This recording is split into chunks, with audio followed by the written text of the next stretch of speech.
Après le stress, nous allons voir qu'est-ce qu'une émotion. Grande question, qu'est-ce que l'émotion?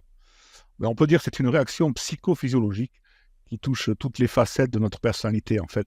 Le cognitif, parce qu'elle influence nos pensées, notre attention, notre interprétation.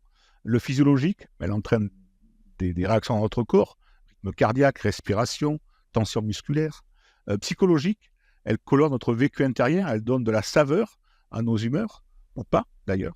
Et comportementale, elle oriente nos actions ou parfois elle les paralyse. Caractéristique fondamentale des émotions, elles concernent tous les humains. Elles sont dynamiques, elles évoluent dans le temps, ne sont jamais figées. Elles sont universelles, elles sont présentes chez tout le monde, chez tous les êtres humains, quel que soit le contexte culturel. Elles sont automatiques, elles surgissent sans effort volontaire. C'est une réaction adaptative. Donc ça ne sert à...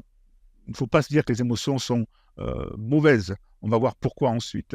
Elles sont utiles. Ce sont des messages internes qui nous informent sur nos besoins, nos limites et nos désirs. En fait, l'émotion est un signal, ce n'est pas un problème.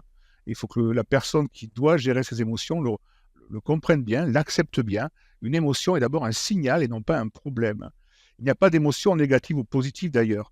Il y a juste des émotions qui rendent fonctionnelles ou dysfonctionnelles, selon le contexte ou la durée ou la réponse qu'on y apporte. La colère peut être motrice ou destructrice.